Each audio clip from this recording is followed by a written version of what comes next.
ونعوذ بالله من شرور أنفسنا ومن سيئات أعمالنا من يهد الله فهو المهتد ومن يضلل فلا هادي له وأشهد أن لا إله إلا الله وحده لا شريك له وأشهد أن محمدا عبده ورسوله يا أيها الذين آمنوا اتقوا الله حق تقاته ولا تموتن إلا وأنتم مسلمون يا أيها الناس اتقوا ربكم الذي خلقكم من نفس واحدة وخلق منها زوجها وبث منهما رجالا كثيرا ونساء واتقوا الله الذي تساءلون به والأرحام إن الله كان عليكم رقيبا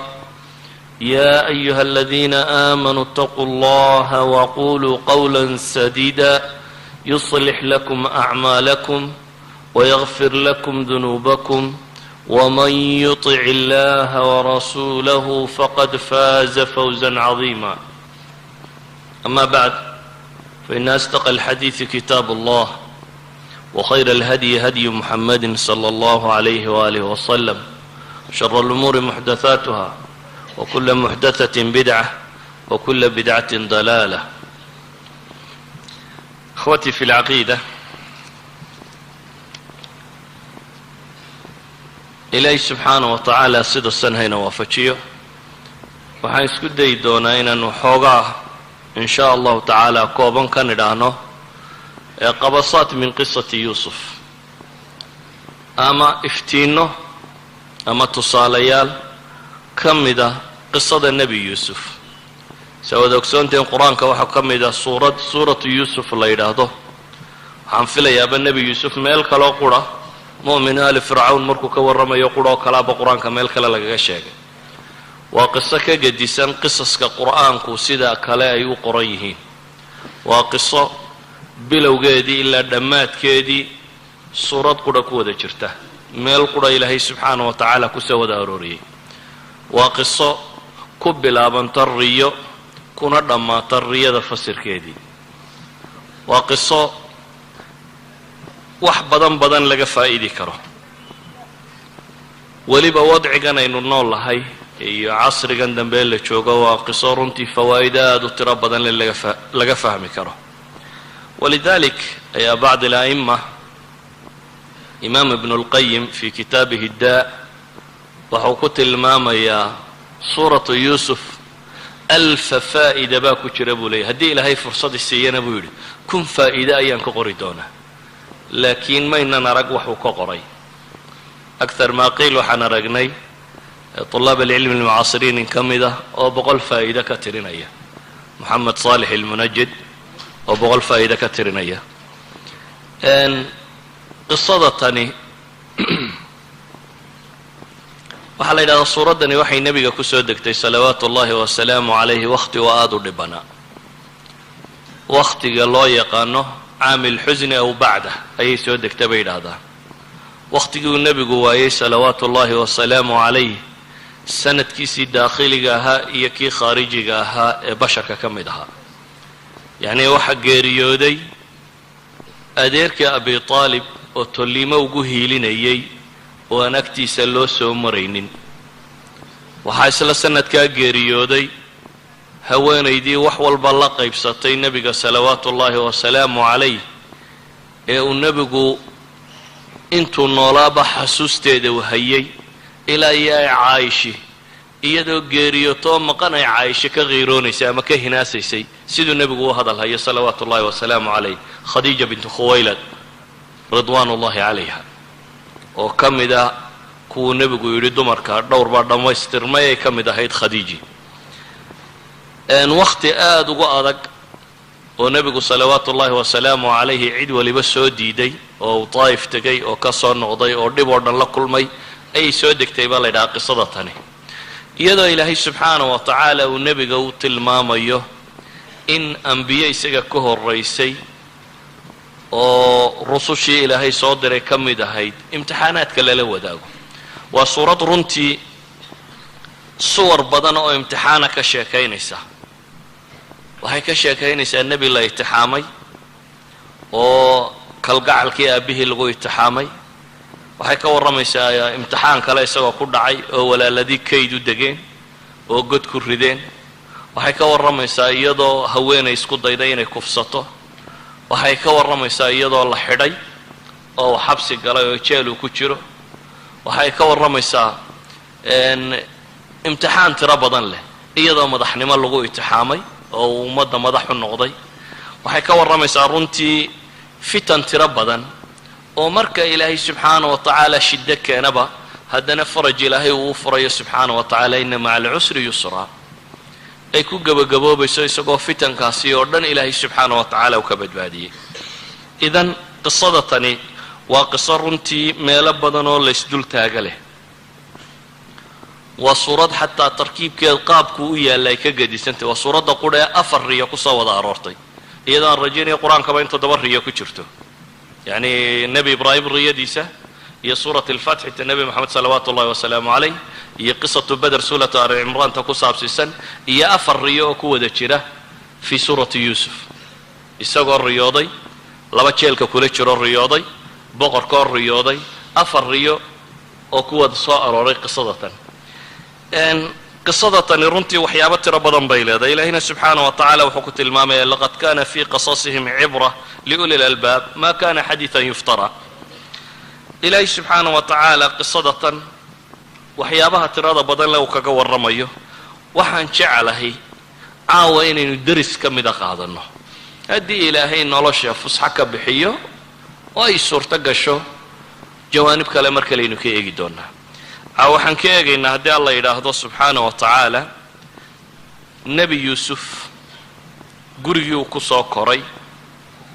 oo dhibi ka dhex dhacday oo mashaakil qabsaday oo kala durkay oo kala lumay iyo xalkii loo helay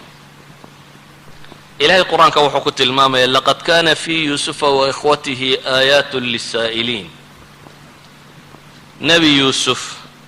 iyo walaaladiiba waxa idinku sugan baa ilaahay leeyahy subxaana wa tacaala aayaad baa ugu sugan lisaa'iliin waa qiso markaa u baahan daraaso aada u tiro badan leh qisadatan ilaahay subxaana wa tacaala wuxuu inoo tilmaamayaa nebi yuusuf iyo walaaladii inay aayaad ku sugan yihiin maxay sameeyeen nebi yuusuf iyo walaaladii ilahay wuxuu ku tilmaamayaa id qaaluu layuusufu waakhuuhu axabu ilaa abina mina wanaxnu cusba ina abana lafii dalaalin mubiin اqtuluu yuusufa aw iطraxuuha arda yakhlu lakum wajhu abikum watakunuu min bacdihi qowma صaalixiin ilaahay wuxuu inoo sheegayaa subxaana wa tacaala waxaa aayaadku ku sugan yihin baa la yidhi markay yidhaahdeen nebi yuusuf iyo walaalkii ayaa aabba inaga jecel yihi innagoo annaguna aanu nahay bay leeyihin cusba koox aanu nahay ina abana lafii dalaalin mubiin aabba bay leeyihin baadi cad ayuu qadiyaddan kaga sugan yihin mas'alada tanna aabbo ma asiibin bay leeyihin waayo 2 qof in cusba koox dhan laga jeclaadaa waa miisaan aan saxsanayn xasba iddicaayihim awalan nebi yacquub waxay ku eedaynayaan inuu yuusuf iyo walaalkii ka jecel yahay horta jacaylku qalbiga dega ilaahay baa xukuma subxaana wa tacaala qulubta bini aadamka qofka muslimkaa waxaa saarani waa inuu cadaalad sameeyaa alcadaala laakiin qalbigu cidda uu raacayo ilaahay baa shaqo ku leh ilmaha aada dhashay inaad u cadaalad samaysaabaa korkaaga saaran laakiin basharku haddana ilmaha uu dhalay qalbigiisa way ku kala wen yihin inaad u cadaalad samaysiyo inay qalbigaaga ku kala weynaadaan waa 2 kala gedisan nin carbeed oo reer miyaba waxaa la yidhaha carruurtaada ayaad u jeceshahay kolba kii ugu yar ama baahi qaba buu yidhi yacni un odaygiiyo islaantu hadiyo goor waxaa laga yaabaa ka yar unay siitidaanka ugu yar oo isaga loo dareemayo in dacf iyo dhibi hayso oo ay kaa soo dhoweeyaan asbaabo badan baa keena in carruurta la kala jeclaan karo waxaa laga yaabaa inay ku kala dhega nugul yihiin midna markuu yeedhaada maqlo inuu hooydu ka soo horrayso oo kuu yeedhayo midna waxaa laga yaabaa adigoo la hadlayaba inaanu dheg kuu raaricin idan inaad u cadaalad samaysaa waa shay kalgacalku laakiin waa masale kale walidalik baa nebi moxamed salawaatu ullahi wasalaamu calayh haweenkiisa wuu cadaalad sameynayay laakiin wuu kala jeclaa haddana dadka ayaad u jeceshay baa la yidhi caaisha buu nebigu yidhi salawaatu ullahi wasalaamu calayh ma qarsaninba dadka ayaad ugu jeceshay markii la yidhi caaisha ayuu yidhi dabeetana su-aal kaley ku celiyeen wuxuu yidhi aabaheed idan kuwa ugu jeclaa wuu sheegay laakiin haddana wuu cadaalad samaynayay markay cadaalad timaado oo isagoo buka ayuu wuxuu lahaa caawa xaggaan ahay isagoo xanuunsanayaa la siday nebiga xataa mabiidka inuu guri u hoydo wuxuu tijaabinayey isagoo buko oo la sido oo xanuunsanaya in garbaha la galo habeenba meel seexdo oo yidhaahda inaana caawa xaggaan ahay uu yidhaahdo la yidhahdo guri heblaayaad ku beegantay markii dambe ay haweenkiisii u naxariisteen oo ay dareemeen nebigu salawaatu ullahi wasalaamu calayh maadaama oo caaisho jeclaa inuu ku bukaankiisa lagu baxnaaniyo guriga caasho la dhigo oo halkaasi lagu baxnaaniyo yani waxaan uga jeedaa jacaylka qalbiga ah waxyaabo badan baa keena qofku inuu cid jeclaado amaa waajibka qofka saarani waa inuu cadaalad sameeyo yacquub may ahayn waadna kala jeceshaba in lagu eedeeyo xataa hadday jirto mar hadduu cadaalad samaynayo dembi maaha inuu qofku kala jeclaan karo laakiin ilmo yacquub waxay ismoodsiiyeen arrin ah yuusuf iyo walaalkii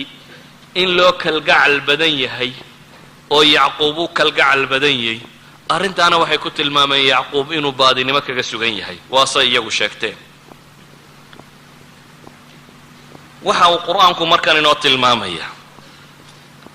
masaa-isha amraad alquluub xanuunada qalbiga ku dhacaya siday khatarta u yihiin qofku hadduu qalbiga ka bukoodo oo qil iyo xaqd iyo xasad iyo buqdi iyo waxaasi hadday qalbiga galaan inay qoys xataa mujtamac ballaadhan ka kaalayo qoys inay dumin karaan oo ay kala dareerin karaan waxay masaladani tilmaamaysaa ilmo yacquub mas'aladani xadkay la gaadhay waxay la gaadhay inay soo jeedinteedu noqoto uqtuluu yuusufa aw itraxuuhu arda yuusuf in la dilo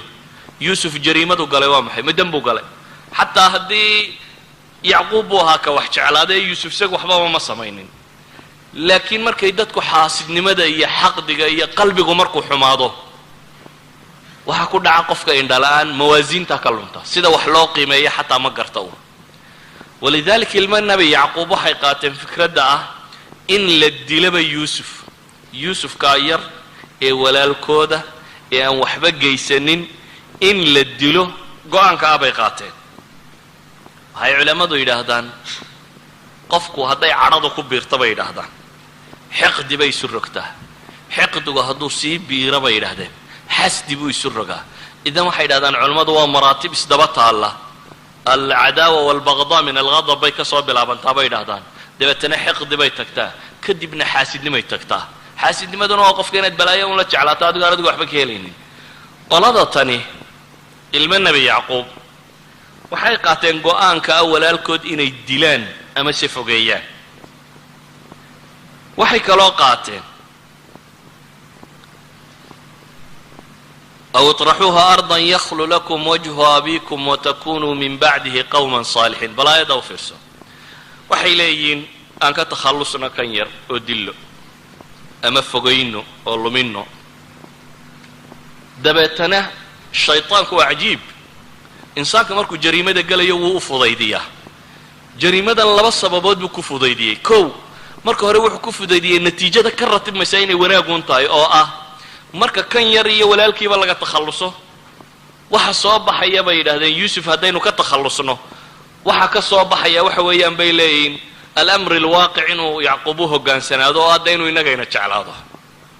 waa wasiilo jacaylka yacquub lagu raadinayo dilku dil baa waxaa lagu raadinayaa maxay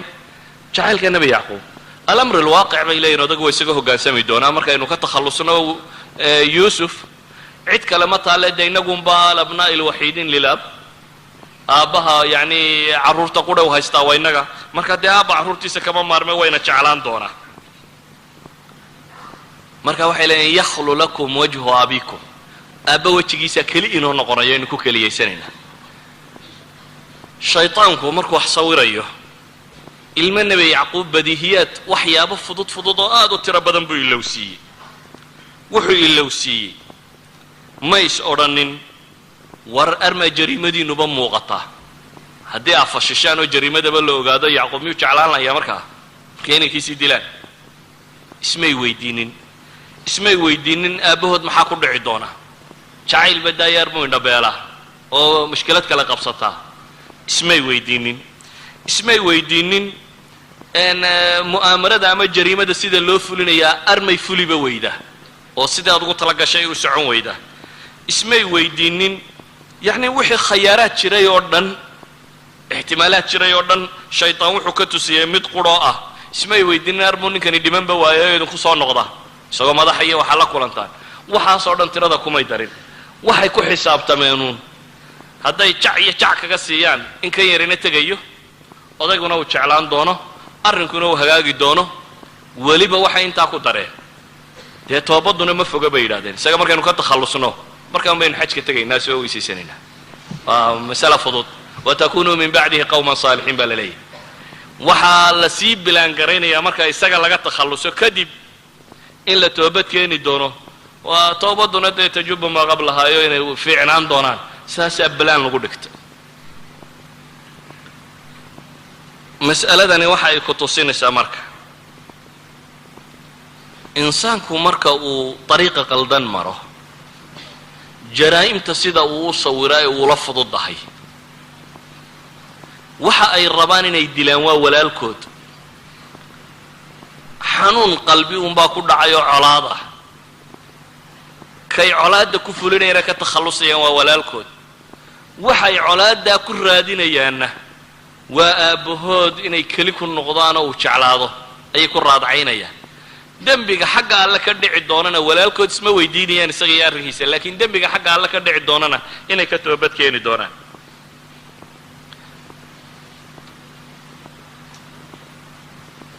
ra'yigan bay qaateen ilaahay qur-aanka wuxuu ku tilmaamaya qaala qaa'ilun minhum laa taqtuluu yuusufa waalquuhu fii ghayaabati اljubbi yaltaqitu bacdu sayaara in kuntum faaciliin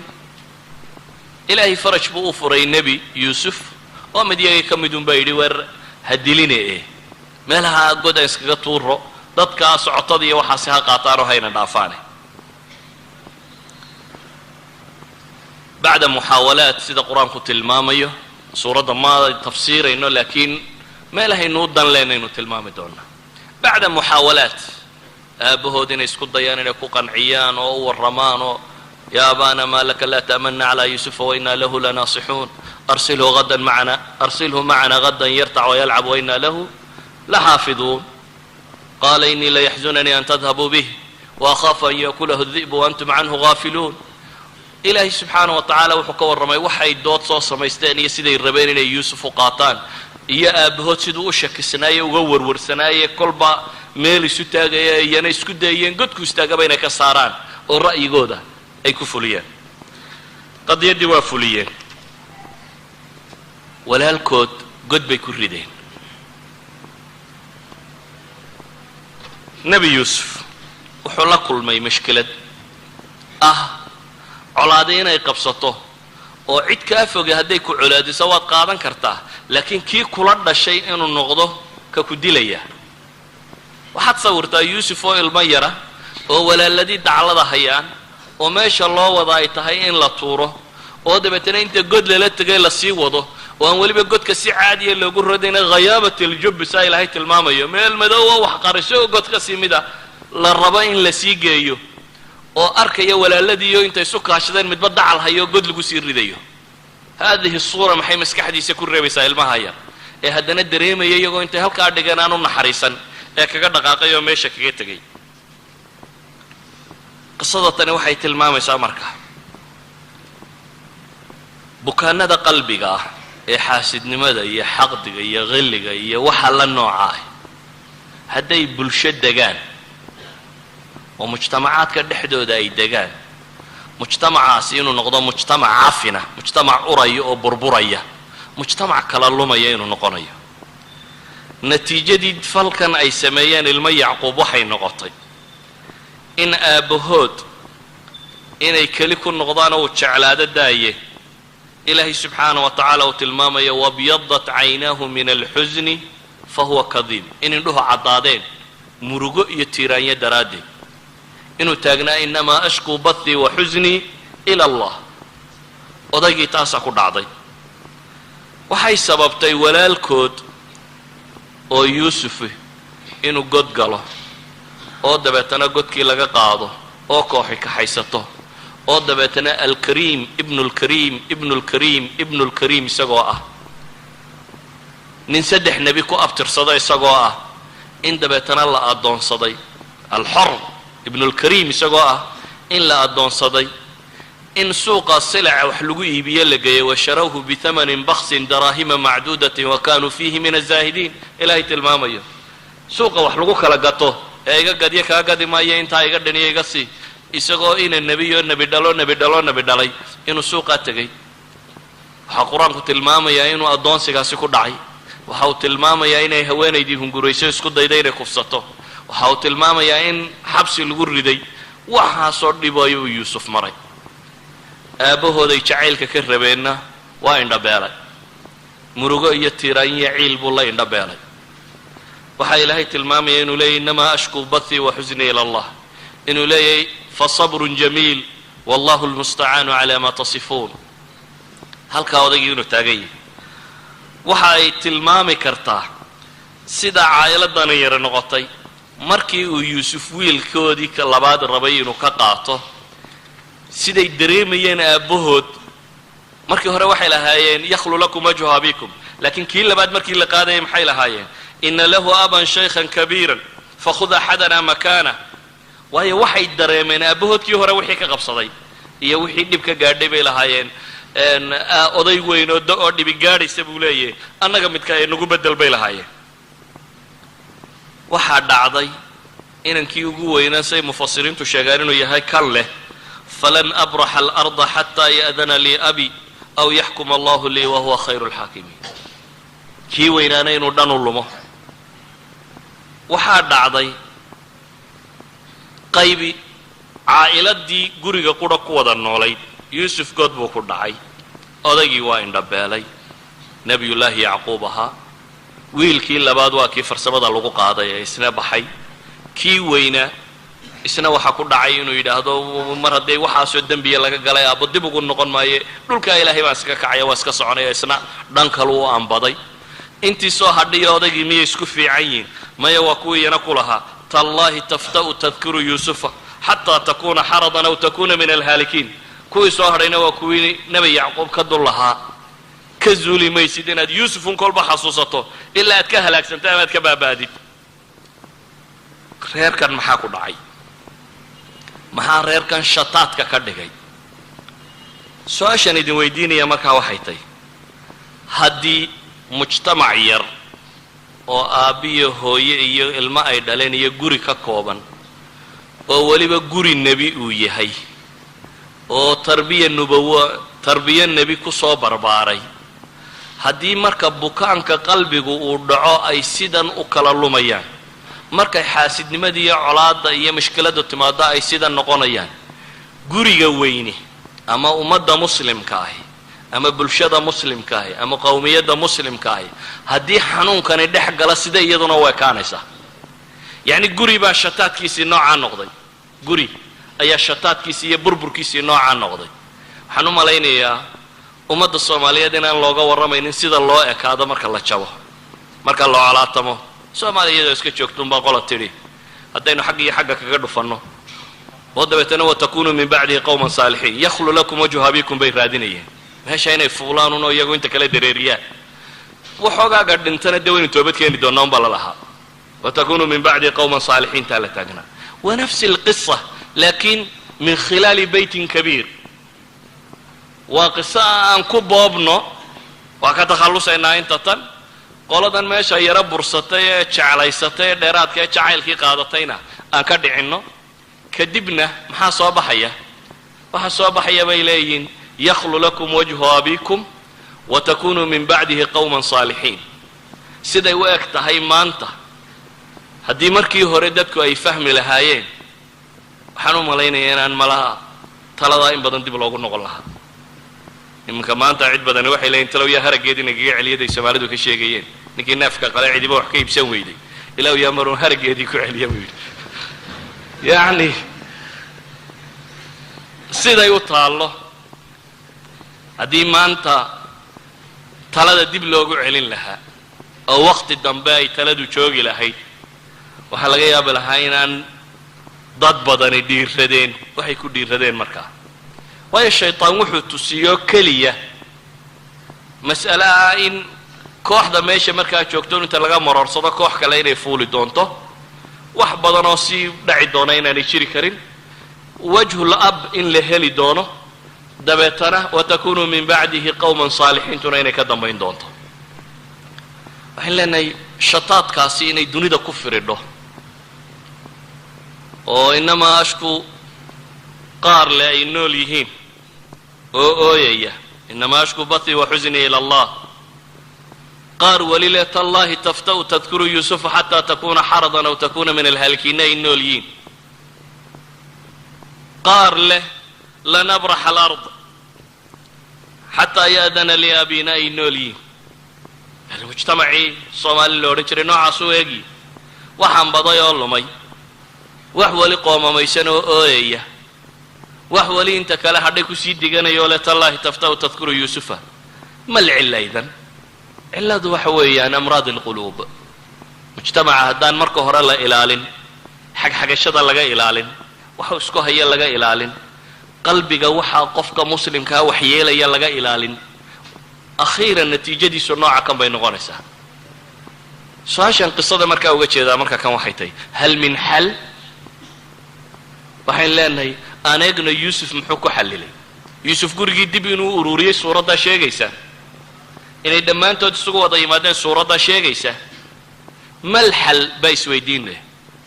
maxaa mujtamacaadka muslimkaa maanta caalamulislaami haddaad eegto waa nafsu shay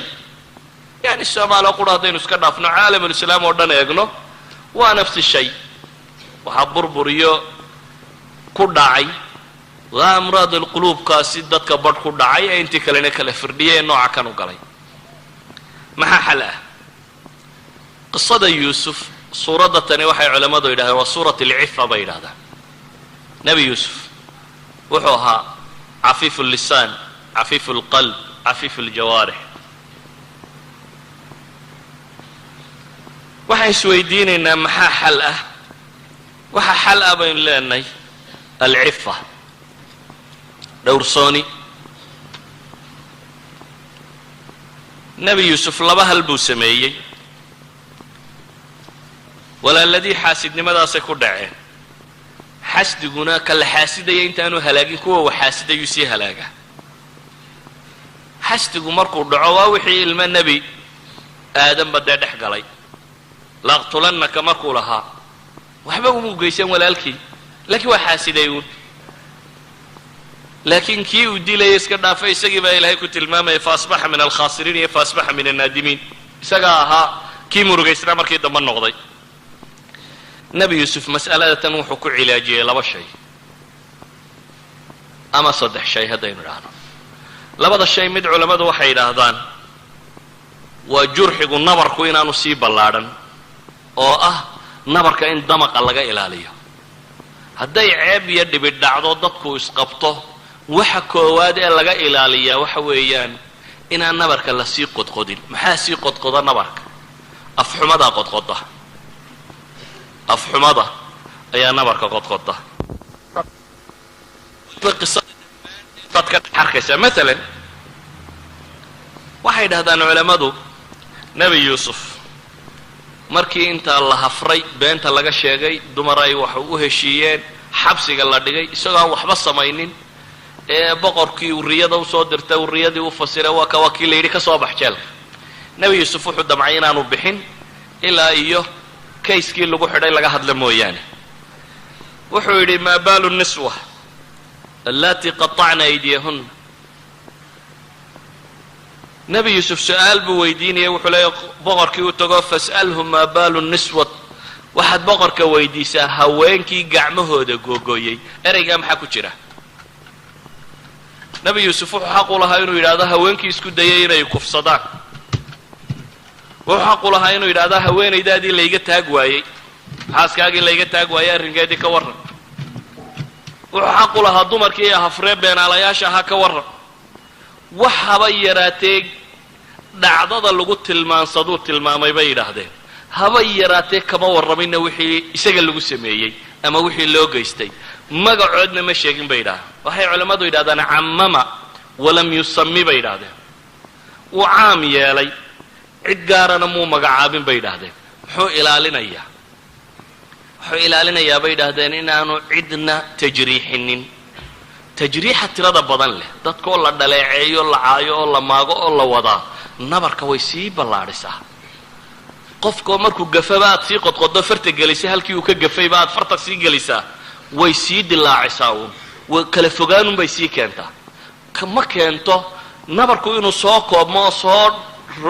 yaraado waxa sababa in laga daayo farafaraynta badan in dulqaad badan dadka muslimiinta ay muujiyaan walidalik muu odhanin nebi yuusuf maa baalu niswati allati raawadna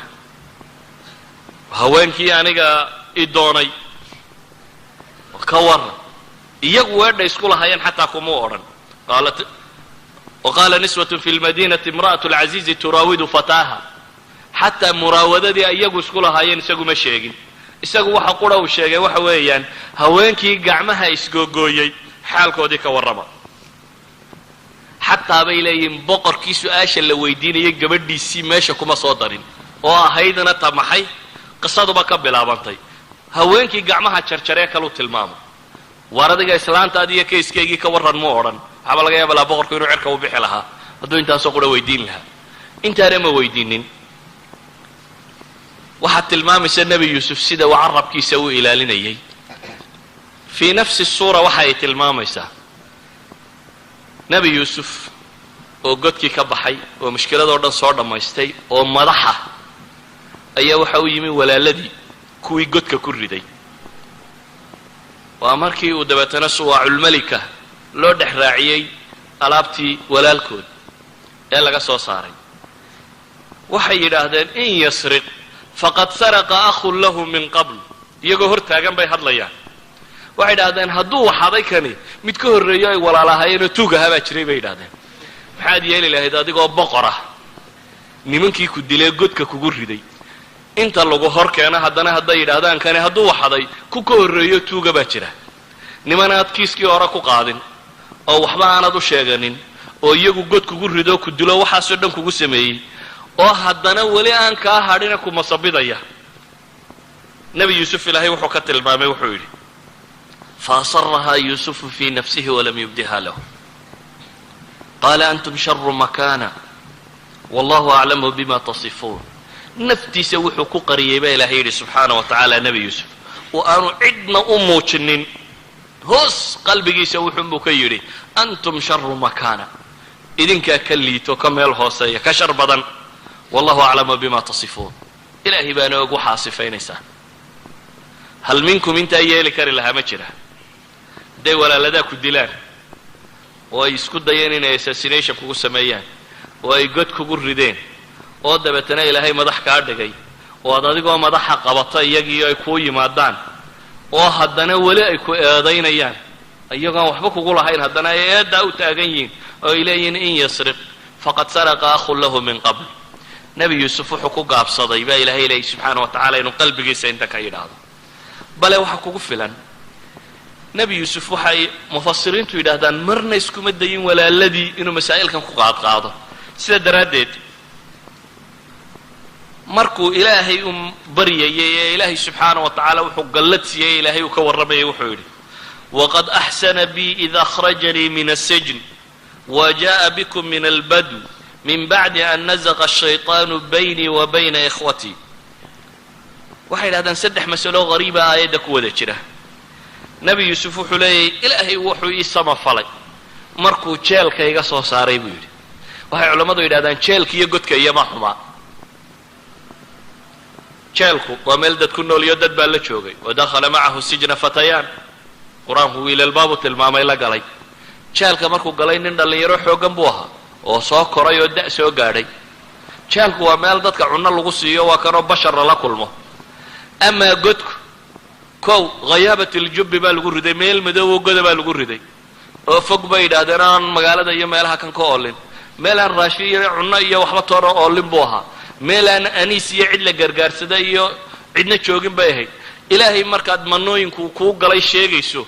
waxaa la sheegaa dee kuwa waaweyn alla kuu galay waxay mufasiriintu yidhaahdaan wuxuu dhowrayay khaatirada walaalkii walaaladii waxay ku sameeyeen inaanu xasuusinin oo isdhaafiyo dabeetana cadowgii wixii uu ku sameeyey ajeelkii ay ku rideen buu sheegay ee ma sheegin bay yidhahdaan walaaladii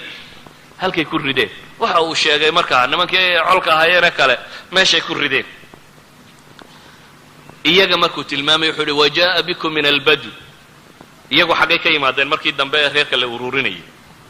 waxay yimaadeen 7 sannadood ee faqriga lagu jiray ee abaartu haysatay ee muu odhanin markii idinkuna caydha noqoteen idinkoo caydha la iikin keenay waayo iyaga abaar baa ku dhacay oo kuwii caydhooba dee dhibtu qabsatay ma sheegin wuxuu yidhi markii ilaahay baadiyaa idinka keenay baadiyuu mar lagu barwaaqaysan yahay oo caana iyo hilibba leeyay iyo beer iyo midhaba u leeyay iyo mar lagu haraadanyayba waa jirtaa waa u camimay bay yidhaahdeenoo wuxuu tilmaamay maxay wajaa'a bikum min albadu muxuu kale sheegay min bacdi an nazaqa ashayطaanu baynii wa bayna ikhwatii shaydaan ma iyagu derderay mise yuusuf ma waxbuu ku lahaa dhibtii dhacday oo dhan waxba ma samaynin marnaba isagu wax ma samaynin saa ka muuqata qur-aanku kaga warramayo laakiin isagoo khaatirka walaaladii dhowrayabuu wuxuu yidhi baa la leeyay min bacdi an nazaqa ashayطaanu baynii wa bayna ikhwatii markii shayطaan aniga iyo walaaladayna kala dhex galay nasqu shayطaan kaanamaa labadooda kooxood bau ku dhacay oo shayطaan buu eedana saaray wuxuu kaloo ka dhigay labadoodaba inuu dhex maray waxaasoo dhammi waxa ay sheegayaan bay culammadu leeyihin wuxuu rabay lisaanka jariixa carabkaagu hadduu noqdo mid dadka muda waxaad tahay qof wax firdhinaya ma tihid qof wax daaweynaya walidalik buu wuxuu iska ilaalinayay walaaladii inuu heshiisuun mar la geli doono oo ay dhici doonto inuu la heshiiyo sida daraaddeed nebi yuusuf dhaqankiisa waxaa ka tirsanaa mushkilada si uu xallilo inuu noqdo mid cafiifu lisaan ah carabkiisu mid aanu dadka xaganin inuu noqdo carabkiisu mid aanu dadka xaganin inuu noqdo dhibta iyo nabarada iyo boogaha dhaca waxa sii balaaliya gabayada iyo kaftanada iyo waa isjareexaynayna Soomaalidu sheegto jareexada dawa jareexa waa tajriix waa ismudaynaa la leeyahay waxaasi waxay sii ballaadhiyaan maxay bukaankii idan waxaan leenahay nabi yuusuf si uu reerkan u ururiyo awal shay uu adeegsaday waa maxay wuxuu ahaa yuusuf cafiifu lisaan lisaanka iyo cafiifnimadiisu hal qisaan nabi maxamed salawaatu ullahi wasalaamu calayh idinka tilmaamaya xadiidka wada taqaaniin ee saxiixayn ku yaala riyaad saalixiin ku yaala macruufka ah yahuud baa nabiga u timi iyadoo caayishina fadhida dabeetana waxay ku yidhahdeen assaamu calaykum assaam geeriyo korkaaga ha ahaata bay nebiga ku yidhahdeen intay u yimaadeen waxay iska dhigayaan inay salaamayaan oo assalaamu calaykum bay laamkii ka boodeen dabeetana assaamu calaykum bay yidhahdeen geeriyo korkaaga ahaato waa goorma waa nebigoo xaaskiisii la fadhiya salawaatu ullahi wasalaamu calayh ayaa la soo doontay oo adyad iyo gardarro inta lala soo doontay ayaa haddana la salaami maayo la habaaraya oo la leeyahay assalaamu calaykum caaisha waa cadhootay waxay dareentay yuhuuddan khubudkeeda iyo xumaheeda iyo nebigii ilaahay waxa ay kula hadlayaan dabeetana waxay tidhi wacalaykum assaamu wallacna idinka geeri iyo nacdashaa laba korkiina ha ahaata bay ku tidhi nebigu salawaatu ullaahi wasalaamu calayhi wuxuu ku yidhi caaishaay mu'minku ku af xun maaha ku faaxish iyo mutafaaxish midna maaha buu nebigu ku yidhi salawaatu ullahi wasalaamu calayh caaisha way dooddo waxay tidhi ilaahay rasuulkiisiiyo miyaad maqlayn waxay ku hadlayaan waxay is tidhi malaa nebigu saani uma maqal warkay qoladani sheegtay wuxuu nebigu ku yidhi waan maqlaya aniguna waxaan ku idhi wacalaykum xataa wacalaykum assaamu intay yidhaahdeen in leeg inuu yidhaahdo uu iska diiday wuxuu ku koobsaday oo qura maxay wacalaykum ayaanana idhi buu leeyahy idinna korkiina ha ahaato haddaad salaan sheegteenna korkiina ha ahaato haddaad wax kala sheegteenna korkiina ha ahaato mujarad xataa inuu lafdigii soo celiyo ayuu nebigu salawaatu ullahi wasalaamu calayhi ka gaabsaday walidalik buu wuxuu leeyahy wacalaykum assaam faqad maxay taasi tilmaamaysaa waxay tilmaamaysaa qofka muslimka ah ee murabbiga ah ee la rabo inuu dad tarbiyeeyo kobciyo waxa laga rabo carabkiisu inuu ahaado oo ah inuu muslimiinta hadduu nebi maxamed yuhuudda nabadgeliyay muslimka maxaad u malaynaysa waxa ka nabadgelaya wacaynkan ula dhaqmaya hadduu yahuudi yahay famaa baalu lmuslimiina xuquuq dheeraada kugu leh idan waxaan leenahay awal shay uu adeegsaday nebi yuusuf si uu mas'alada tan u daweeyaa waxa weeyaan carabkiisuu ilaaliyay ثاني shay baan tilmaamaya shayga labaad ee uu nebi yuusuf adeegsaday waxa weeyaan mas'alat alcaf alcifa waa tii hore wa ثaaniyan alcaf inuu dul qaatay oo iska cafiyey oo dhaafay walaalihiisii waxa uu geystay markuu su-aasha weydiiyey yidhi hal calimtum maa facaltum biyuusufa wa akhiihi id antum jaahiluun war bal ka warrama markii yuusuf waxaa ku samayseen laakiin waa uu cudurdaaraya wuxuu leeyay markii ay jaahiliinta ahaydeen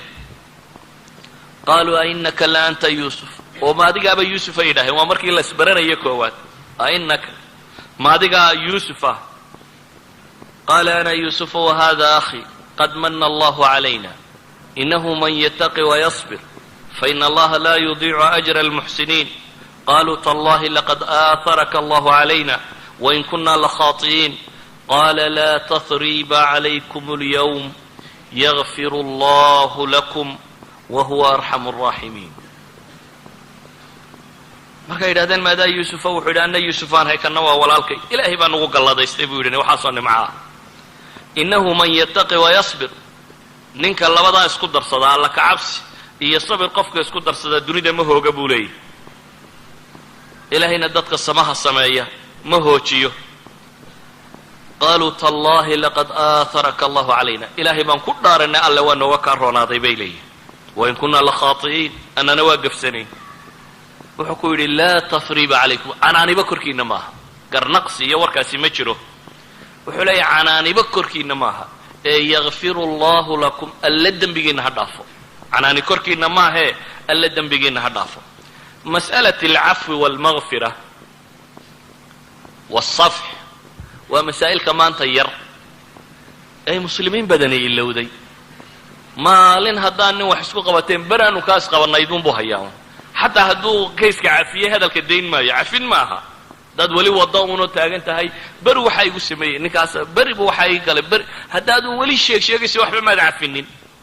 waayo weli waxaad daba taagan tahay un maalin wuxuu ku yeelay asalkuna waxay ahayd qofka muslimkii inuu wax cafiyo cafwigu waa masale muslimiintu ay wakhtigan dambe aada u ilowday ilaahay subxaana wa tacaala qur-aanka wuxuu sifaynaya jiilkii saxaabada ahaa ee salafi lumma ah ee dadkii lagu dayan karayaya ayaa ilaahay qur-aanka ku sifeeyey lilfuqaraa'i almuhaajiriina aladiina ukhrujuu min diyaarihim waamwaalihim yabtaguuna fadla min allahi waridwaana wayansuruuna allaha warasuulah ulaa'ika hum asaadiquun waxaa la sifeeyey muhaajiriintii ilaahay dartii uu soo hijrooday uu jihaatamay ilaahay subxaana wa tacaala iyo rasuulkiisa jacaylkiisa ka doortay nolosha oo dhan uu jihaatamay ilaahay subxaana wa tacaala iyo rasuulkiisa jacaylkiisa ka doortay nolosha oo dhan ulaa'ika hum saadiquun baa ilahay yidhi kuwaasi waa kuwii iimaankooda ku run sheegayay ansaarna ilaahay waa sifeeyey waladiina tabawa'u daara waliimaana min qablihim yuxibuuna man haajara ilayhim ولا يجدون في صدورهم حاجة مما أوتوا ويؤثرون على أنفسهم ولو كان بهم خصاصة ومن يوق شح نفسه فأولئك هم المفلحون labadii kooxood ee muslim ugu mudnaa waa labadaa kooxood oo saxaabadii nebiga kooxda saddexaad ee labadan kooxood ka daba tagtay waa kuwee ilaahay sifo ku tilmaamay u fiirso waa sifo dadku maanta wada hilmaamsan yahay laakiin nadaci salafiya salafinimadan wada sheeganaa haddana sifadii loo sheegay kuwaa taabica oo salafku waa mas'alo dadku inta badan uu hilmaamsan yahay ilaahay wuxuu leeyay waaladiina jaaءuu min bacdihim yaquuluuna rabbana اغfir lana walikhwanina aladiina sabaquuna biliimaan waxa ay alle subxaana wa tacaala ku tilmaamay waaladiina jaaءuu min bacdihim kuwaa gadaashood kuwii yimee muslimiine dambe waxa ay leeyihin baa ilahay yidhi rabbana اغfir lana walikhwanina aladiina sabaquuna biliimaan wla tajcal fii quluubina gila liladiina aamanuu rabbana inaka ra'uufu raxiim waxay leeyihin ilaahay oo annaga iyo mu'miniintii inagu horraysaba u naxariso kuwii iimaanka nooga horreeyey annagaba u naxariso waxay kaloo leeyihin ilaahow mu'min dhammaantii qalbigayaga hilli iyo xasdi iyo xaqdi iyo waxaa ha u gelin qalbigayaga ilaahow noo saafi yeel bay leeyihin idan sifati salafiya caqiidadii saxiix ahayd iyo diintii wanaagsanayd waxa ay leedahay dhaqan suuban iyo suluuk salafiya jira oo qofku qadiyati tawxiid oo qura inuu tajriidiye maaha ee waa inay dhaqan noqotaa waa inay dhaqan iyo diin soo baxdaa dhaqan iyo diinta laga rabaa maxay tahay waxa uu ku tilmaamaya alla subxaanahu wa tacaala inuu yahay dadka mu'miniintii mid ay ka nabad galaan oo aan qalbigiisa wax xiqdi iyo xaasidnimo iyo dhibtoona ugu haynin idan waa masaladu ku xalliyey mushkiladii jirtay oo dhan nebiyullaahi yuusuf salawaatu ullahi wasalaamu calayh waxaan leenahay waxa qur-aanku ina baraya waana ahlu kitaab baa ilaahay wuxuu leeyahy wadda kaiiru min ahli lkitaabi low yaruduunakum min bacdi iimaanikum kufaaran xasada min cindi anfusihim min bacdi ma tabayana lahum alxaq ilahay ahlu kitaab buu ka warramo waxaa la yidhi ahlu kitaab qayb ka mide kaiir min ahli lkitaab baa ilahay yidhi waxay jecel yihin inay diinta idinka saaraan maxay idinka saarayaan xasadan min cindi anfusihim baa ilahay yidhi xaasidnimo daraaddeed weliba baa ilaahay leeyay min bacdi ma tabayana lahum alxaq markii uu xaq u caddaaday kadib ayay haddana rabaan inay diin la'aan idin badaan markaasaa ilahay wuxuu nebiga ku yidhi facfu wasfaxuu xataa ya'tiya allahu biamrih ina allaha calaa kulli shayin qadiir haddii la leeyahay ahlu kitaab facfu wasfaxuu muslimka maxaa laga yeelaya bukaankan qalbiga gala isagaa mushkiladdii maxaa daweeya qoladan biologiga iyo cilmigan kale ka warrantaa waxay leeyihin cadhadan tirada badan le iyo xaqdiga waxa kani kaad u cadhaysanta isagu uu caafimaad qabaa adunbaa sii bukooda bay yidhaahdeen bukaanku adunbaa buku hayaa bay leeyihin adaa neerfaha u kacaya digestive systemkaagaa isbedelaya waxay yidhahdeen waa bala aan cidiba kuu ogeyn adaa dhibna laguu geystay mar labaadna adaa naftaada sii dhibaya bay leeyihin idan xataa caafimaadkaaga waxay ahayd inaad iska saafi noqotid si aad u caafimaadida u hagaagtid adunbaa beladani ku gubaysaaye inaad adigu shaydaanka iska naartaabay ahayd ahlu jannaha ilaahay markuu sifaynaya wuxuu ku tilmaamaya wanazacnaa ma fii suduurihim min hil tajri min taxtihim alanhaar ama wanazacnaa ma fii suduurihim min hil ikhwanan calaa sururin mutaqaabiliin sifada ahlu jannaha loo sheegay de waa mu'minka unbaa janno galay leene waxaa la tilmaamaya inay yihiin kuwo qalbigoodu maxay yahay saafi duulisa suran aan weligoodisa sii dayn haddaad aragto waa sifada ahlu naarka kulamaa dakhalat ummatun lacnat ukhtaha baa ilahay yidhi kuwa aan weligood kala fuqinin waxaa la yidhi naarta markay kooxi gashaba kooxda kalunbay nacdashaa kuwa markay kooxi kursiga koox ka kicisaba kuwa kalu nacdalaa ee ishayaa-uun waa sifada ahlu naarka lagu yaqaano idan waxa uu nebi yuusuf waxa uu adeegsaday alcifa oo aynu carabkiisa ilaaliyo dhowro wuxuu kaloo adeegsaday qoyskaasi si uu soo ururiyo nabarkii markuu ka ilaaliyay inuu damqo haddana inuu cafiyo laa tasriiba calaykum alyawm yakfir allahu lakum buu adeegsaday masalat alcafw waxaan rabaa inaan idinka daadajiyo bal aan dib u soo noqdo yuusuf oo qurayaan joogi uxud ayaa nabiga ku dhacday salawaatu ullahi wasalaamu calayh uxud waxa ay mushkiladdu u dhacday saynu wada naqaano saxaabo wax ismoodsiiyey oo dabeetana hunguri galay oo meeshii uu nebigu yidhi ka dagaalgali waayo soo yaacay dabeetana muslimiintii waa la jebiyey jab adag baa ku dhacay oo ah kuwuu nebigu jeclaa ama ugu dhowaa xamse iyo inta la dilo in la googooyo oo tamhiil lagu sameeyo beerkiisa dumar calaashadaan in saxaabo badan la laayo rag badan in la oofsado muscab ibnu cumayr iyo raggii madiinaba furtay ee diinta geliyey ee sacd ibnu mucaad iyo mucaad ibnu jabal iyo raggii la yaqaanay diinta ku soo daray waa maalmahay meeshan alla uu ku kaxaystay waxaasoo dhibi markay dhaceen riwaayaadka saxiixi waxay tilmaamayaan saxaabada badh oradkii inay madiino dib u galeen markii la jabay ragga badh baa yaacay oo oradkii madiino galay waxaasoo mashaakila dhacay nebi maxamed wixii oo dhibaa ku dhacay salawaatu ullahi wasalaamu calayh in ilkaha qaar jajabaan biro ay galaan dhiigguu laga daadiyo salaadii uu fadhiga ku tukado uu sarajoog ku tukan kari waayey waxaasoo mashkiladii iyadoo dhacday ayaa ilaahay qur'aan soo dejiyey. ilaahay wuxuu leeyay fabima raxmatin min allahi linta lahum walow kunta fadan galiida alqalbi lanfaduu min xawlik facfu canhum wastakfir lahum washaawirhum fi lamr. kuwa isagoo alla ka warramayo mujtamac baa la rabaa in la wado. mujtamacu afraad maahe waa mujtamac dhan,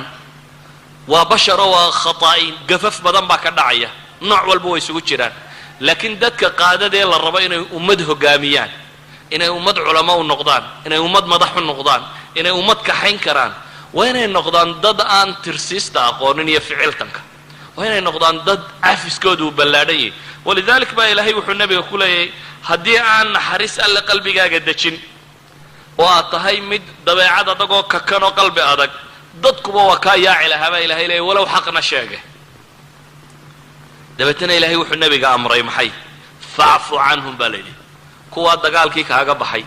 iyo kuwaa jabay ee baqay ee madiino oradka ku galay iyo waxaasoo dhan baa ilaahay yidhi facfu canhum,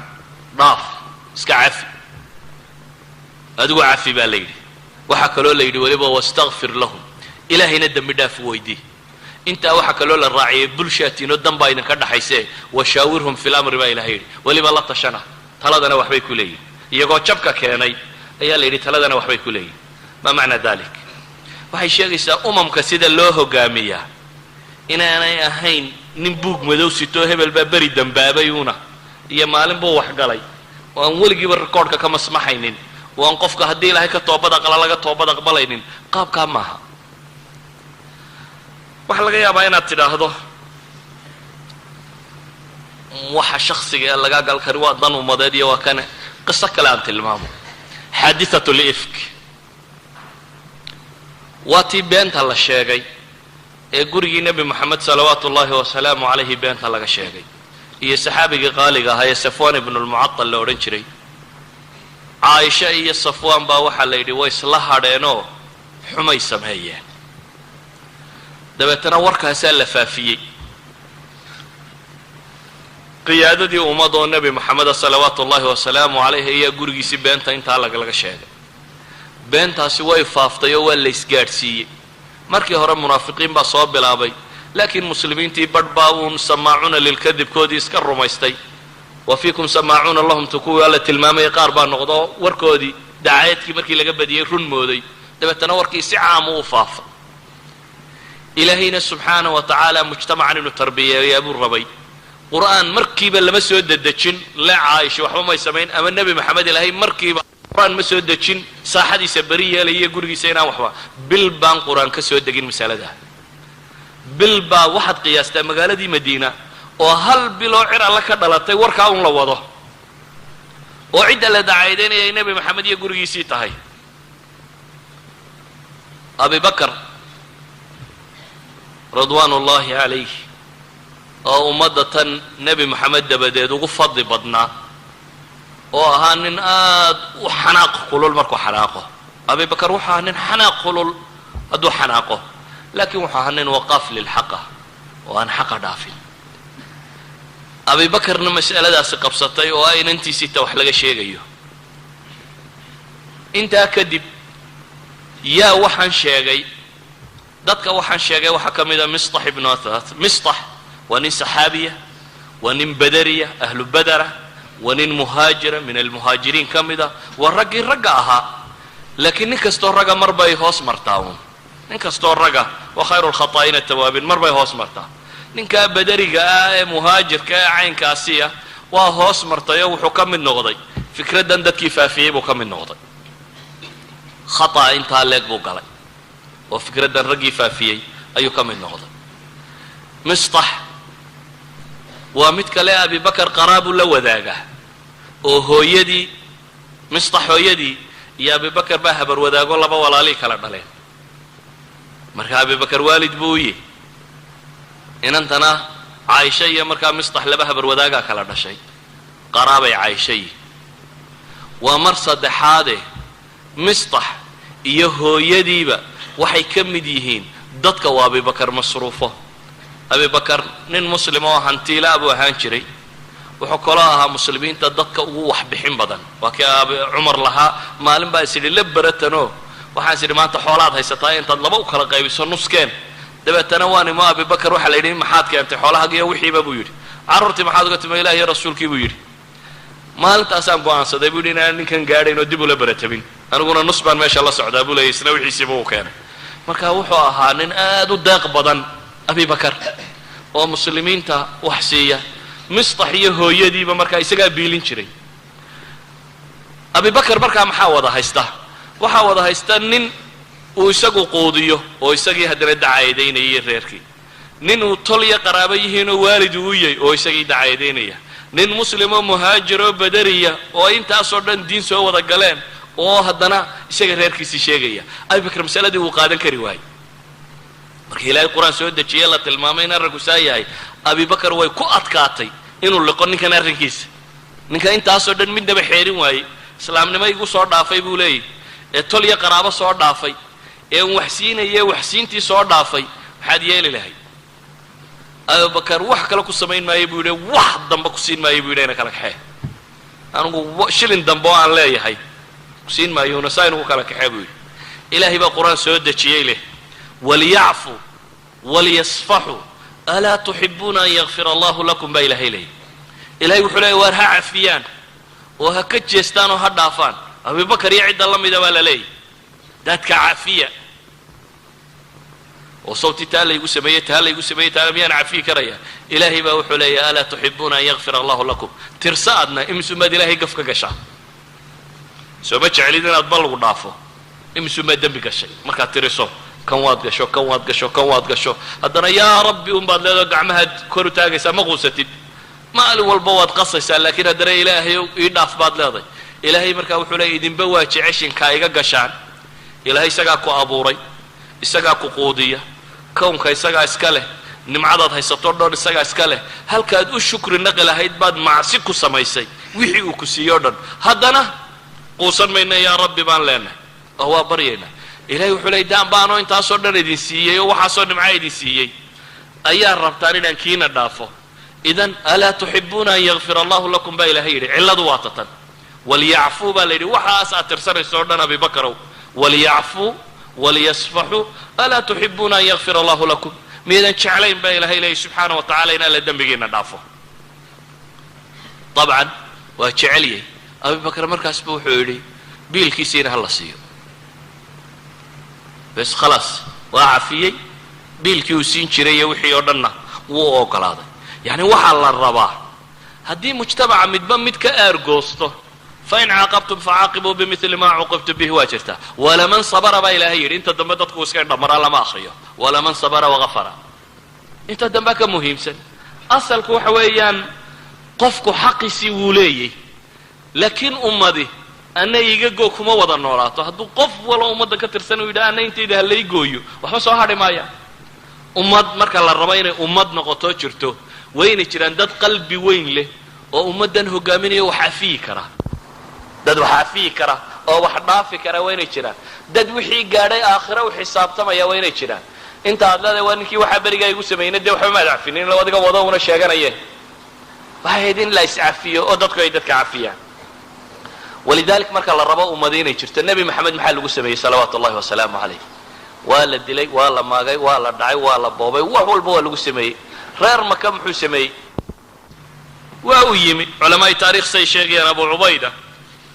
suu sheegaya fatxu maka markuu ka warramayo wuxuu akhriyay buu yidhi weedhay ahayd nebigu laa tatriba calaykum alyawm yakfir allahu lakum waa in kasta uu mursal yahay laakiin sanad xasanu ku soo arooray oo mursala antum طلقاءكم asixin bay culamaa alxadiid yidhahaa laakiin waaqic اlamri wuxuu sheegaya inuu dadkii cafiyey dhowr qof buu yidhi haddaad ka heshaan sitaar ilkacba xataa iyagoo ku duuduuban dila dhowrkii xataa afar meelahaas bay ahaayeen qaar kuwa caynkaa yidhi oo la wadaa loo keenay dabeetana wuxuu yidhi mar haddaa i keentay inta iska cafiya sii daaya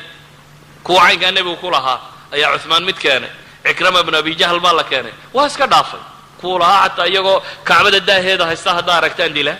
markii loo keenay waa sii daayay nebigu salawaatu ullahi wasalaamu calayh saa awgeed baa xadiidkii bukhaari waa kii tilmaamayey man taqama linafsihi abada nebi moxamed weligiiba wax isaga la yeelay inaanu aargudanin walidalik ba xadiidkii saxiixa ah waa kii sheegayay maxay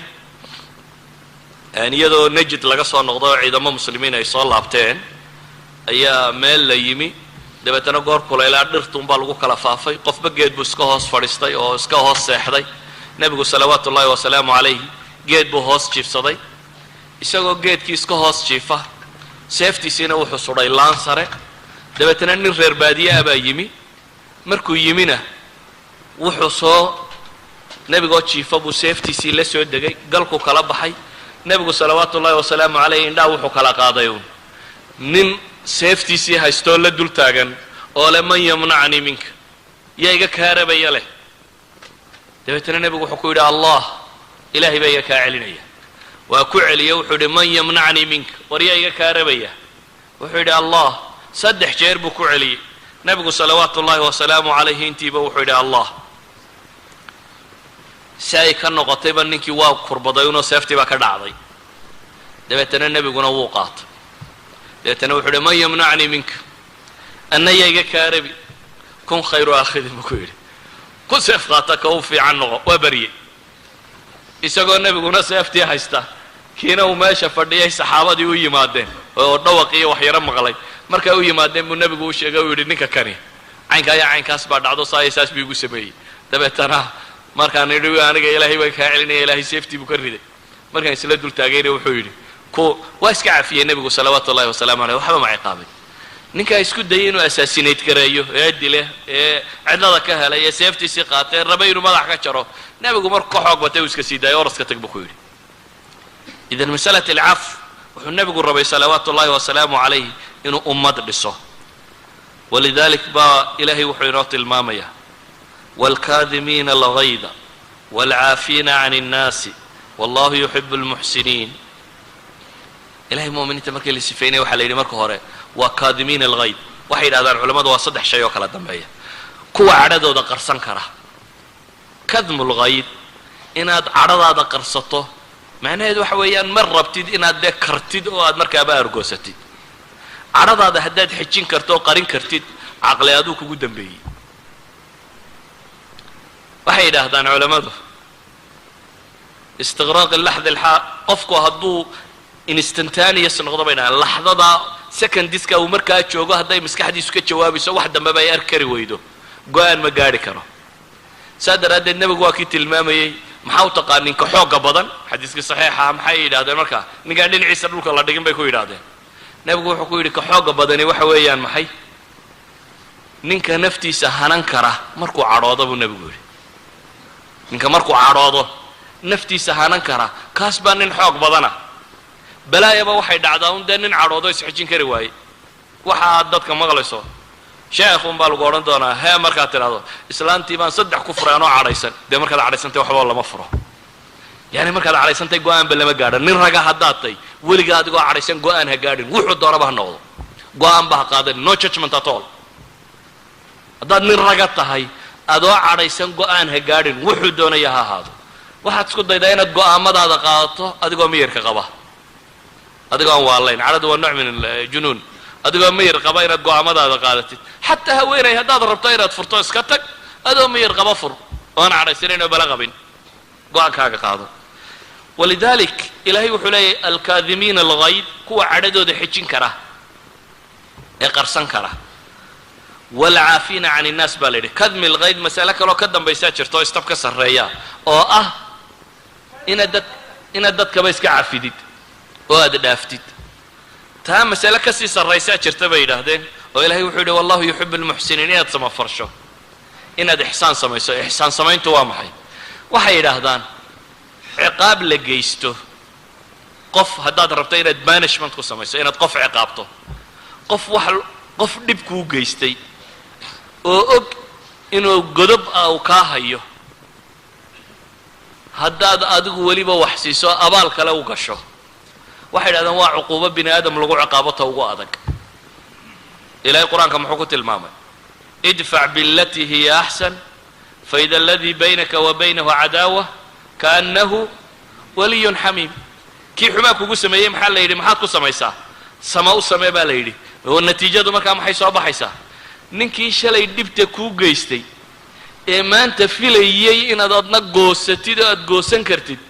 haddaad weliba adigu hadiyad siiso dee ninkaasi waa hadduu inuu damiirun qalbigiisa ku jiro waa xishoonaya dib dhinacaaga usoo eegi maayo maalin dambe inuu dhankaaga soo eegaa inuu ku istaago markuu ku arko mooyaane inuu dhankaaga soo eega mar dambe lagama yaabo saa daraaddeed baa ilaahay yidhi kaasi wuxuu noqon doonaa maxay kaannahu waliyun xamiim baa ilahay yidhi mid qaraabo oo ku dhow oo xamiim ah kaas buu noqon doonaa baa la leeyahy subxaana wa tacaala idan waxaan leenahay nebi yuusuf wuxuu adeegsaday laba masalo gurigii wuu isu keenay reerkii dib bay u dhismeen riyadiisii uu ku riyooday ilaahay waa u xaqiijiyey isagoo madaxa